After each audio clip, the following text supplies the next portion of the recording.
If you're a member of the Pickleball Clinic, you'll see Mark constantly posting helpful tips, strategies, and answering people's questions. But who is the real Mark Price? So Mark was born in Chester, England, and has been coaching sports since he was 16 years old. His background includes tennis, squash, soccer, gymnastics, and of course, pickleball, where he's currently a PPR certified coach and pro singles player. He's a 3-time Georgia state champion and has over 25 years of teaching experience across Europe, Asia, the Middle East, and the United States, and moved to the US 4 years ago to marry a girl from Georgia. He currently coaches pickleball full-time and runs camps across the world, including places like Costa Rica. Thanks so much for coming on. Thank you, Ryan. So I'd love to start by just hearing about your pickleball story. We've talked about it before. It was in certain ways similar to mine, but I really thought it was very interesting and something I'd love for you to share. Yeah. So I moved to America 4 years ago. I'd never heard of pickleball or played pickleball before. And a friend of my wife's had heard I was a sports coach and wanted to introduce me to the game. And, you know, the name did put me off initially. I just felt I wasn't sort of very interested in that. It just sounded unusual. And so he kept asking me for 3 months, every few weeks, say, hey, come and play pickleball. And eventually I said, okay, I'll come along. And just fell in love with the game from day one.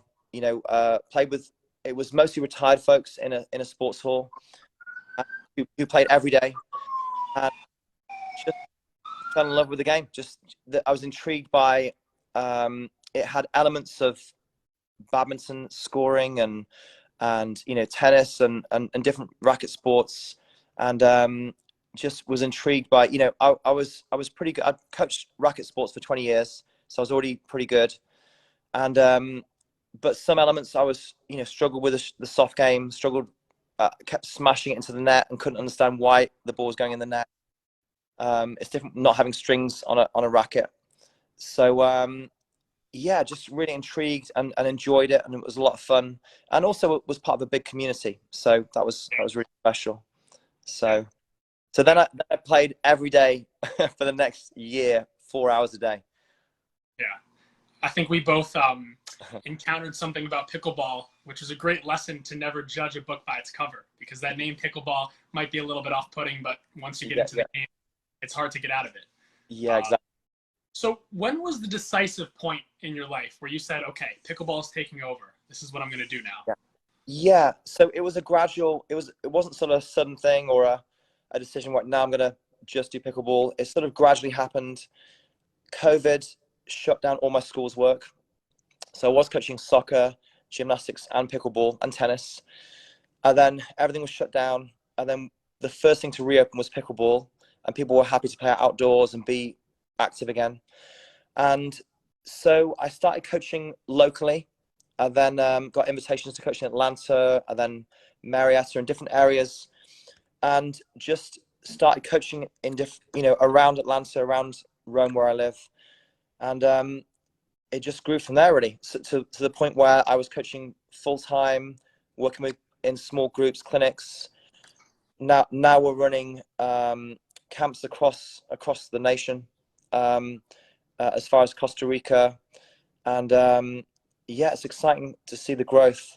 So I mean, running camps, I'd run sports camps in England for 20 years, so running camps was not a new thing, and coaching was not a new thing. I've been coaching for over 20 years. So I qualified as a PPR coach the first year that I came to America, and then I got my pro license the following year. So then it just, with the growth of the business and the growth of pickleball, I was just getting more and more requests to do private lessons and coaching. And then I got asked to do a camp in Young Harris in Blue Ridge. I did my first one then. So I think we did 6 the first year, and this year we're going to be doing 30 camps. Wow. So it's just exploding across the nation. Sounds like things are growing in the right trajectory for you. That's incredible. Yeah, it's exciting. Yeah. So before we get deep into pickleball coaching and tactics and how players can grow, a fun question: if pickleball had never found its way into your life, what do you think you'd be doing right now? So I would definitely be coaching. I mean, coaching is a passion. It's something I've done since I was 16. And I still coach a soccer team for the YMCA 4 times a week. But I told them this year, pickleball is my life and my passion, Yeah. and I can't do both. I'm just too stretched. So, but I would be, if I hadn't found pickleball, I'd be coaching other sports. I was living in Oxford and coached racket sports for a private school and different primary schools. So, Right. yeah. So when you had that conversation where you told the YMCA coordinator, hey, look, I coach the sport called pickleball. I'm going to have to cease my YMCA coaching for pickleball. What was her reaction? Yeah. So they follow me. They're friends and they follow me. The manager of the team follows me, and she's seen the growth of what I'm doing, and doing tournaments and running camps. So she knew it was growing big, and so so she knew it was coming really. And the director of the YMCA as well knew that so they've convinced me to stay to the end of this year. So I'm going to spend this last year with the boys, and it's really sad to leave them. They were an underdog team. Yeah. So the team I took on had not won a game in 2 years when I took them on, and we won our first championship, I think, the first year with them. So they've gone from always losing to on a winning streak now. So that's awesome. Like, all right, so let's get into some coaching. From your experience, what are the shots or areas of pickleball people tend to struggle with the most, and how do you help correct them? To struggle the most, the soft game is probably the biggest area of struggle. Beginners and intermediate players can find success by being aggressive and hitting everything hard. And I talk about in our camps that there's two parts to the game. So you've got the soft game and more aggressive play. And to be a whole player, you need both. If you only hit everything aggressively, you've only got half a game. And if you sort of favor dinking and you love the soft game, that's your is your skill set or your strength. That's great, but you've got to learn to be able to play both. And the highest level players can slow the ball down. They can drop shot. They can dink, but also they can attack and play aggressively. And so on our camps, I'll find in the beginner intermediate level, they've played aggressively so much, just sort of hitting everything hard and winning games by hitting everything hard. But they often, so when we spend the first day just dinking, just doing drop shots, just third shot drops, fifth shot drops, slowing the ball down, dinking, if they've never done it before, then it's quite frustrating for them because they're sort of thinking, why are we doing this, And so understanding why you do it is important, and also understanding that you'll hit a plateau if you don't have a soft game. You'll hit a plateau and you won't improve. So I have several people coming to me. They say that they've reached 3-5 level and they don't seem to be able to improve. And I would think it's that hitting a fifth shot drop, hitting dinking well is sort of an area that needs to strengthen to be able to take to the next level. Because what happens is you meet a strong player at the nets, and then you hitting everything hard is not effective because they've got good hands. They're blocking everything, punching everything back at you, and using your power against you, just punching feet. So you reach a plateau that you have to have a soft game as well as being able to drive the ball. Absolutely. I think a lot of people, or some people at least, see dinks as a weird warm-up shot, kind of a softer, less skillful shot. In reality, it's the most important shot to have. Yeah. So what are the main differences you see between players who make the changes needed and put in the work needed to get to the next level, and then those that don't? That's a great question. I think, being coachable is really important. Taking advice from more experienced players, listening to a coach. But I think, to improve in anything, we have to be willing to be bad at something for a while, and it can be fearful to be trying to learn dinking and you're not good at it. You feel vulnerable and you may feel I don't like this, I'm not good at it. And people in our society, we live in a 21st century. place where everything is available 24/7 instantly. So we can have microwavable meals. We can call an Uber and have a car collect us. We can get takeaway pizza, on the end of a phone call. So everything's very quick access. So to learn the skills that are a little bit harder, people kind of, in general, want to learn very quickly. So on a camp, we'll teach a certain skill, and a client might get frustrated because they're not getting it instantly. And I encourage them that this takes time to learn this. You're not going to get it in 10 minutes. If you have a tennis background, you've got a different starting point. Right. So part of it is recognizing, if you have no racket background at all, then it's going to be a longer journey to get to, compared to a tennis player who's played tennis 20 years. They've already got good by coordination. They know how to spin the ball. They've got concepts and ideas of and sort of coordination that a non-paddle player or non-racket player hasn't got. So I think people not being hard on themselves and being willing to learn something, and part of that is being willing to drill. To learn the correct technique and then practicing it and drilling to get better. You're not going to learn it in rec play. Just hitting and playing games, you're not really going to improve the same rate you would if you drilled or learn the right techniques, and practice that. And I encourage isolating a skill and practicing that one skill in a mini game or in a drill. Yeah, absolutely. It's such an addicting game. It's easy to go out and just play for hours a day, every day. But the real thing most players need to get better is to, like you said, isolate that one shot. Yeah. Absolutely. So this next one is a pretty general question, and it can relate to playing, training, or anything else. So you can attack it however you'd like. Can you give me your 3 do's and don'ts for pickleball? 3 do's and don'ts. Okay. So the first don't is an easy one. Don't listen to everyone. But listen to Mark Price. Don't listen to everyone. So I think, I tell people that from day one, when you get on a pickleball court, there's someone on the court saying, let me tell you how to play. Let me tell you how to play this game. And which is wonderful. There's a lovely sense of community, but everyone's a coach. Everyone's giving advice. Anyone with an iPhone can record a video and say, this is how you do it. And there's just so many voices out there and so many different ideas and opinions that it becomes confusing for players, because they're hearing different voices and contradicting voices. And so, don't listen to everyone is really important. So I would say, I encourage my people who come on a camp to listen to a few voices, people who you respect their game. They either have, qualifications or good experience or a proven track record, and, and listen to what they have to say about pickleball. If you listen to 20 different coaches, you're going to get a whole range of advice. So I do 3 or 4 people online. So I'll select a few people I listen to, and sometimes I'll disagree with what they say as well.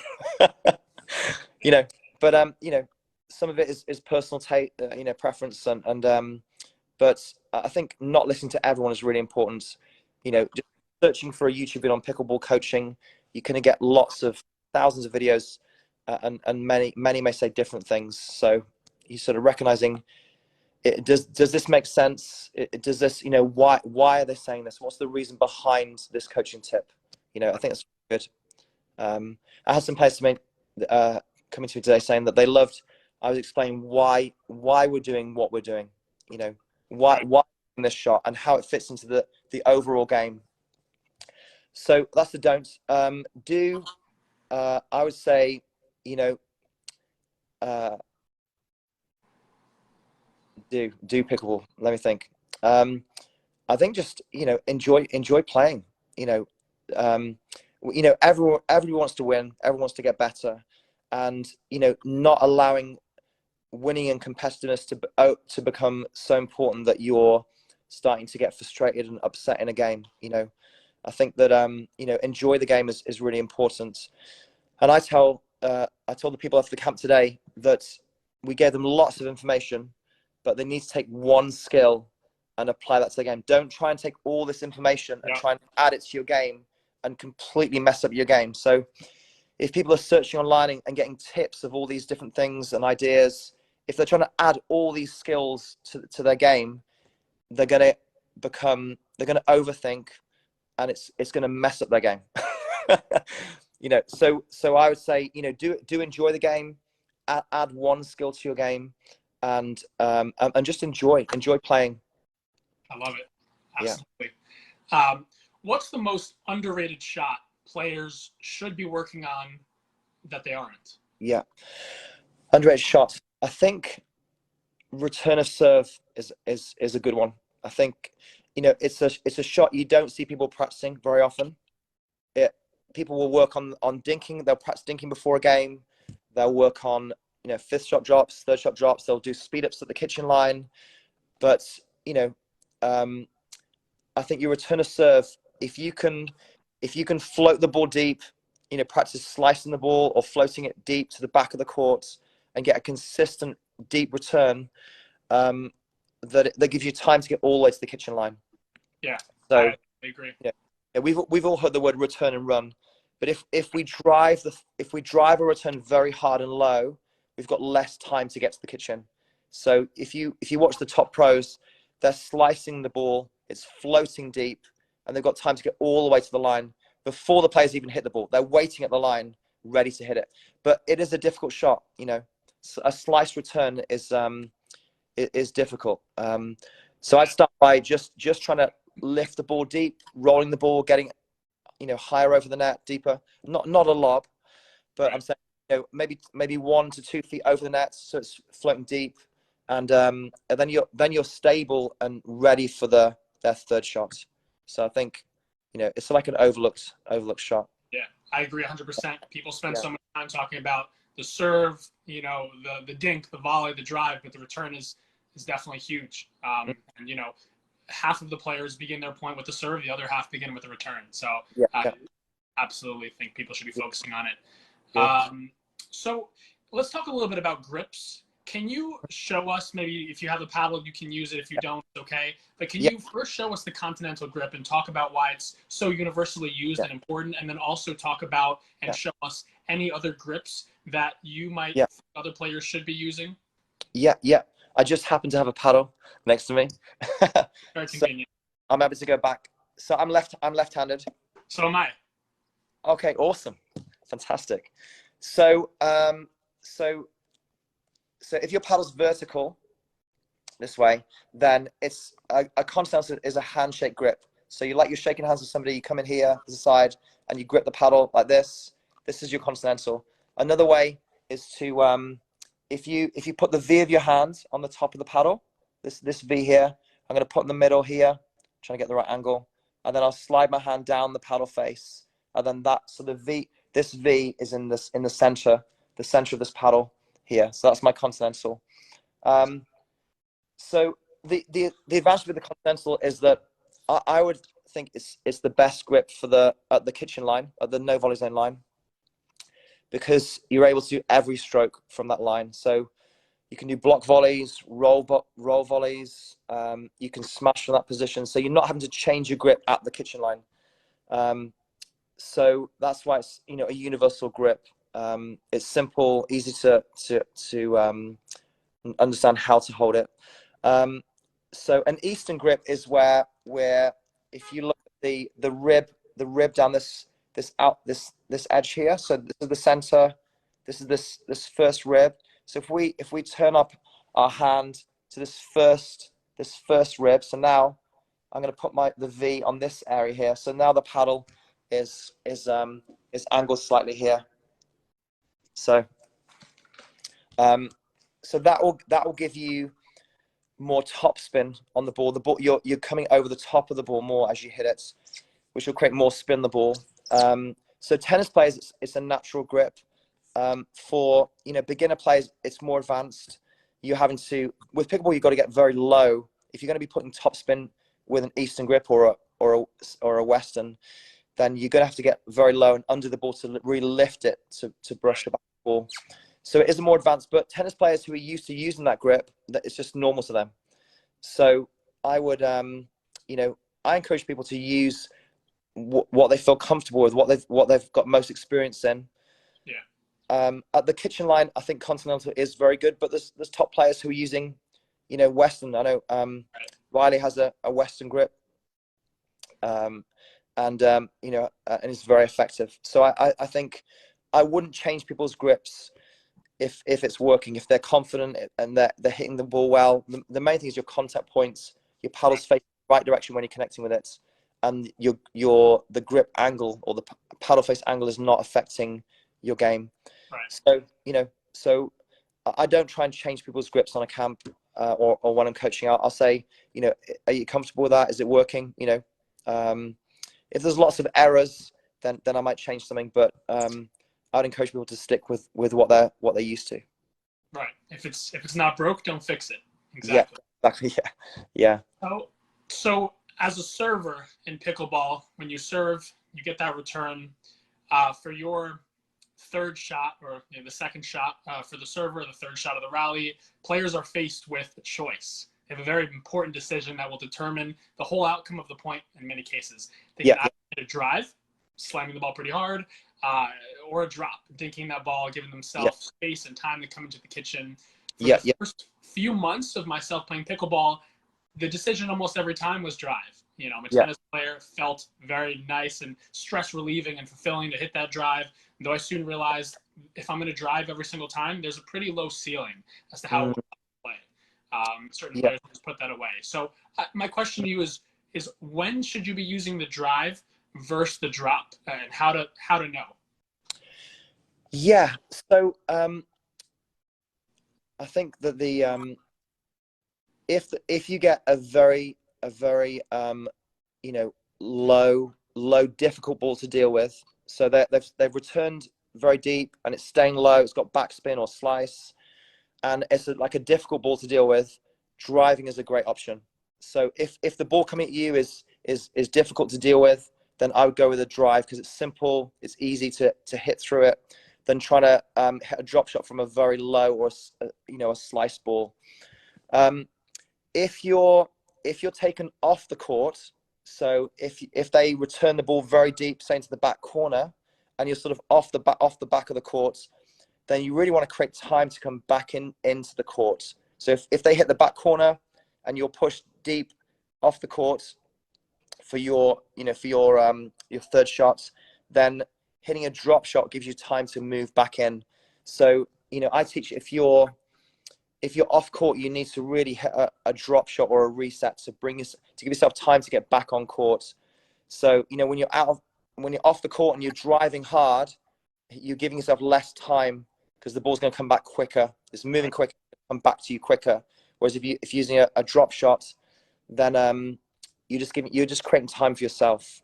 So, you know, a cross court drop is great. A third shot drop cross court, it has a further distance to travel, so it gives you more time to move up the court as well. So I encourage players to drive straight at the player in front of you because they have less time, or to hit a cross court drop, which gives you the geometry of the court. You've got more time if it's going a further distance. So yeah, but you know, I would encourage players who they want to improve, they want to learn a third shot drop. I encourage players that when they're playing against people who they feel are not as strong as them, or, you know, a weaker player, instead of driving and beating them with drives, practice the hard stuff. So practice the third shot drops, practice your fifth shot drops, practice, make the game difficult, not because your opponents are better, but use it as an opportunity to practice the hard stuff. So you're working on skills against people who are the same level or not as good as you. You work on the skills that you're going to need when you face the better players. Right. So if you just keep driving everything and beating players at the net by driving down the middle, driving, and they can't cope with your power, that's great. Yeah. But you're gonna hit a wall when you meet a good player who isn't affected by that drive. So there's got to be a point where we are practicing a third shot drop outside of the game. And inside the game is even better. You know, practicing when you're I say when you're playing players who you maybe think you could beat them in the game by driving it hard, but instead of doing that, choose to work on your drop shots. Right. When we're in the middle of a point or a game, constantly winning using the drive, there's an inclination in our heads to want to keep doing what we're doing to win. However, if the goal is to become the best player you can be, then even if you're beating somebody with your drives, maybe use that opportunity to focus on the drop and have the discipline to hit that shot. It's having a long-term vision for your game and not just short-term wins. So, people come to me and say, they've played for 3.5 years, 3 years, they've hit a wall, a plateau, they're not getting any better. And I can guarantee their fifth shot drop is probably quite high. They probably can't cope when they're being attacked mid-court, and they haven't learned to hit those mid-court resets and those mid-drop shots. Absolutely. Like a lacking part of their game. So it's important to practice those difficult skills. Absolutely. I want to shift gears and talk a little bit about mindset. So something I've learned as someone who plays competitive tournaments, pickleball and tennis in the past, and someone who's helped others compete in their own, is that there's two general approaches to mentally trying to win at a high level. There's one where you're focusing on winning and your goals for the match, constantly thinking about the outcome. And there's another train of thought, which is detaching yourself from the outcome and just playing to play. Which mindset do you think is more successful? Yeah. So I think, first of all, we need to play to win, especially in a tournament play, we need to play to win. So we have a winning mindset in that I want to win the game. We all want to win in tournaments, but having that, I'm going to play to win. But having said that, you got to be in the moment. If you're focused on the win is the outcome, and you can't guarantee the outcome. So we've got to be focused on the ball, on the points. And, for example, pickleball is a game of runs and a game of momentum. So you can get a team that can get 6 points ahead. You call a timeout. And if your focus is on winning, you could be saying, oh, we're losing. How are we going to do this? You're worried about the winning. Whereas if your focus is on the moment, you're going to be saying, okay, what are the changes we need to make? How can we adjust our game? What are they doing well that we need to change? And sort of adjusting your game for that moment. You'll see timeouts will happen, momentum will shift, and you can guarantee that the players are focused on the next points, on the point at hand, that they're focusing on the ball, on the point, cutting out errors and making those small adjustments to change the game and change the momentum. Yeah. So I think, you want to have a winning mentality, but we've got to be in the moment and playing the point at hand, not sort of thinking about, I hope we win this game. Right. Absolutely. Yeah. So many people compare high-level pickleball to a game of chess. Why do you think that is? Yeah, I do the same thing. I talk about it as a game of chess. So part of it is high-level play is more strategic, and you're trying to move players on the court like you would move pieces on a board. So you're trying to create openings. You're moving a piece here to create an opportunity to attack here, or you're dinking here to create space. So moving and looking for opportunities instead of just hammering. It's not like a demolition where we're just hammering the ball and hitting it anywhere. It needs to be more thought out and thought through, where we're actually placing the ball and being strategic in our placement. So I'm not just going to hit the ball anywhere. I want to aim the ball in a certain location on the court, which is to move the player to the side, or to aim for his feet, or to aim for their paddle side hip, or whatever it is. But we're looking to make quality decisions and such a strategy and thinking through as we're not just hitting it mindlessly, just hitting it anywhere. But high level players, they're creating opportunities by their placement and movement of players on a court, and then they're seeing the opportunity and then attacking. So I love the chess analogy because it takes you into a mentality that is where the higher level game needs to be. And that's how the players, play. That's why the rallies are so long, because their fundamentals and their skill level is phenomenal.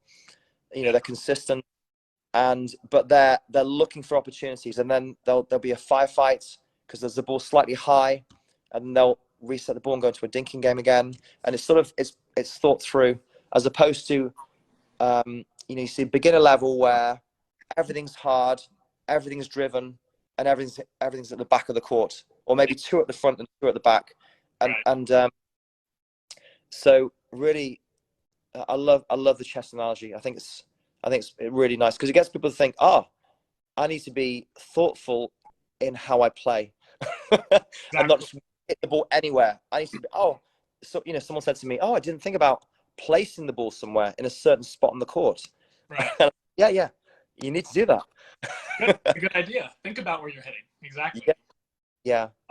So before we switch to the Q&A session, I want to spend a couple minutes talking about your tips for coaches, especially for aspiring and current coaches like myself. Someone with your expertise, I think, could shed a lot of light for us.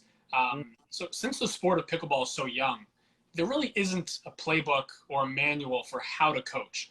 So it seems to be the only ways to develop as a coach are through personal trial and error, or through learning from coaches like you. So what tips can you give to an aspiring or current pickleball coach? Yeah, I think, getting qualified is really, the PPR run a course, ITPTA also run a great course. I know that there's several coaching courses out there by high-level players or organizations that have been set up to specifically show you how to break down skills, what you need to be teaching. And they give you a curriculum and a manual and sort of show you drills. So it can be, I think, a great resource for someone who's an aspiring coach to get qualified. And also it gives you confidence to teach as well. If you have a qualification, then you're learning from highly skilled, qualified individuals who are, training you and teaching you how to break down a skill and what are the common errors. They'll cover movement and strategy and really give you a sort of the fundamentals of the game. And then I think for me, coaching is a never-ending journey. It's sort of I don't ever think as a coach or a player that you arrive and unless you're Ben Johns, that you arrive and you're there. But I'm sure Ben he's still working on his game. I'm sure I know he's trains with his brother. But I think as a player and a coach, you need to constantly be looking, how can I improve? How can I grow? What can I learn? So I'm watching videos of other coaches, watching the pros play, looking at what do I pick up from how they play, and sort of just feeding and learning it and yourself, growing as a, learning how to be eloquent in explaining something or how to describe something better.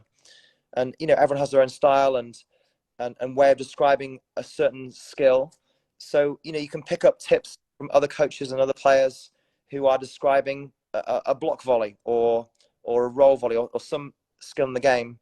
So, I think if you're coachable and you continue to be on this learning journey, then, you'll always have, clients, because, you're not just thinking, okay, I've made it now, I'm coaching, I'm a coach now, I'm qualified. I think I can constantly be learning and growing as a player. And also a great point is that the game is evolving all the time. So if you stay with last year's coaching, things have changed. The game's speeded up. The players are the players higher level. The speed ups are now phenomenal. People are attacking what used to be considered unattackable balls. Yeah. So the game is evolving, and so if we're not constantly growing and learning and recognizing the changes, then our coaching is outdated. You can't just teach the same thing for 10 years. So as things evolve and change, then I think we need to be growing, learning as coaches as well.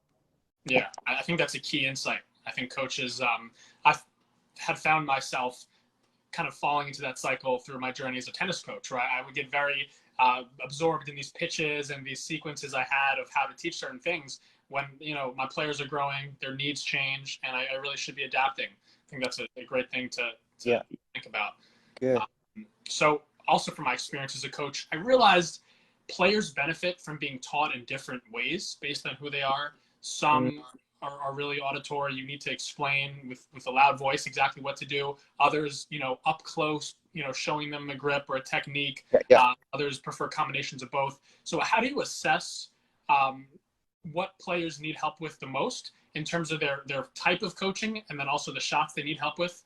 And how do you sort of handle serving each player to their greatest needs? Yeah. So I'll try and, you know, people are audio, you sort of audio kinesthetic and visual learners. And so I'll try and always cover all three of those areas, so that if I'm with a group, there's all different types of learning style. So I want to explain everything audibly, then give a demonstration, show them what I mean, and then let them have a go. So every time we'll do explain, demonstrate, imitate. So you do those three things on everything we teach. So then the people who need to feel the ball and play and learn through playing, that they're getting their understanding.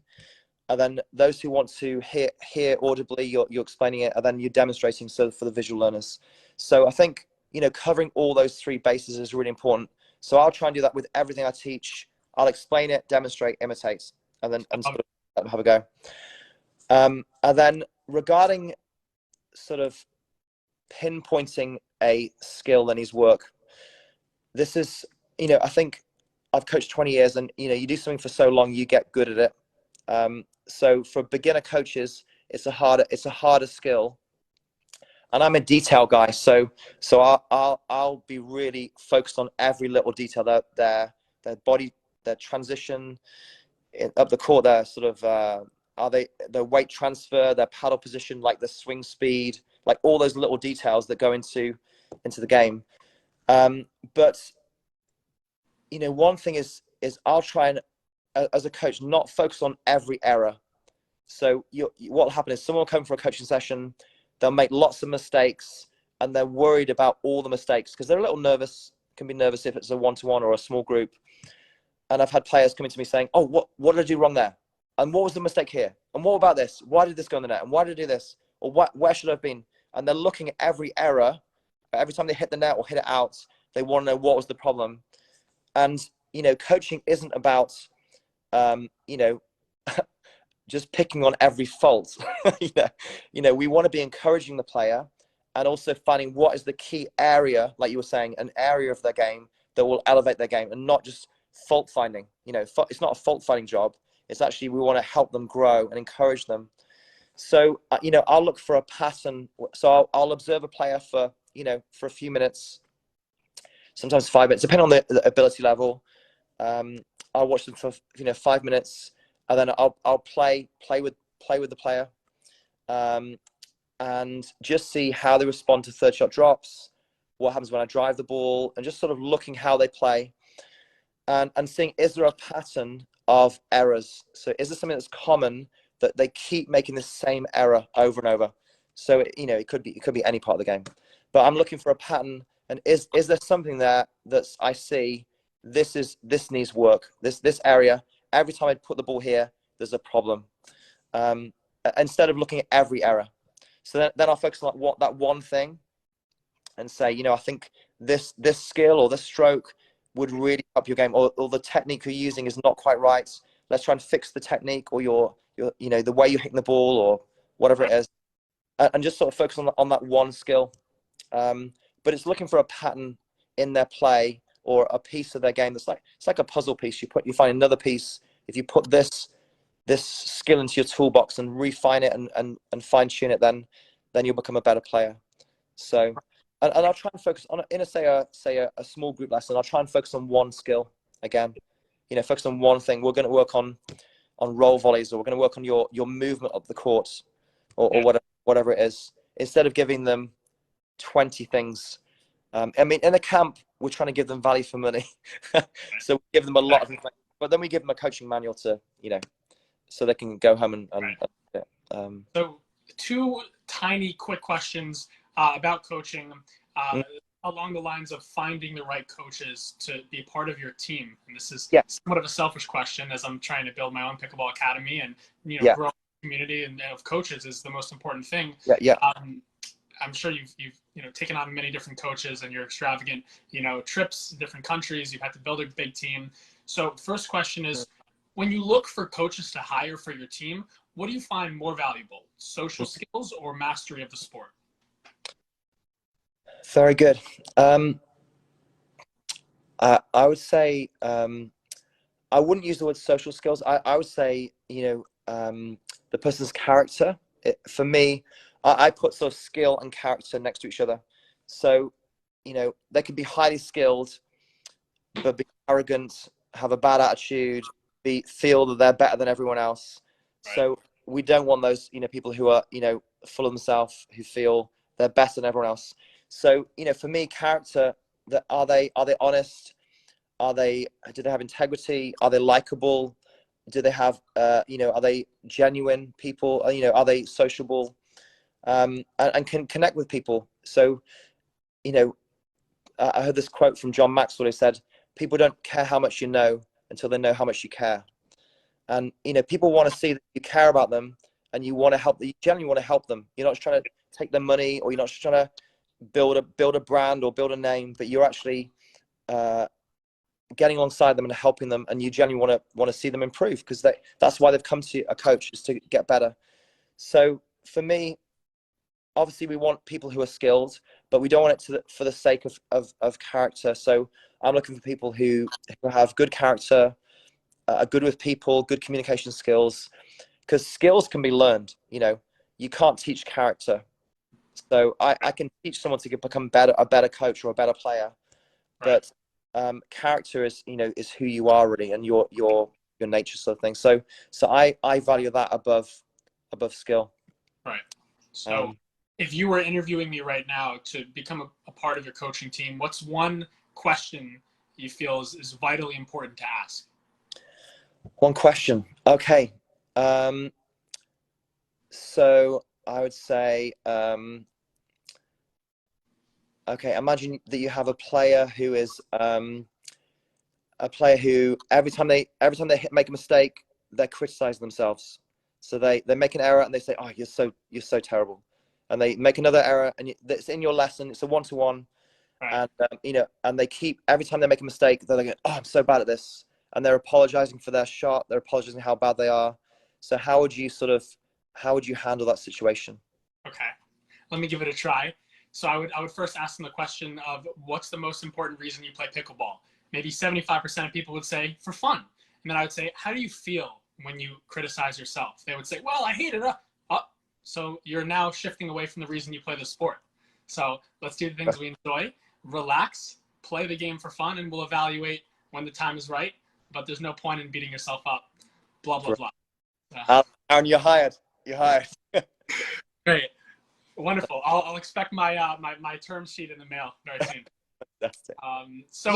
For the Q&A. Oh, sorry, you were going to say something? Yeah, I was going to say that people just want to see that you care about them, really. That you genuinely want them to get better. You want to help them, and so I think that being an encourager is part of being a good coach. It's not about encouraging for the sake of encouragement, just sort of, oh, that was great. I don't believe in saying that was great when they're doing badly, but we want to encourage them and bring them where they are. Their self-esteem is lifted up.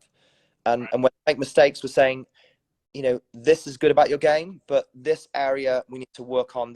You're doing this a little bit. You need to adapt and change this area of your game, as opposed to being sort of bossing them. We're not their boss. We're sort of coming alongside them to help them as a friend.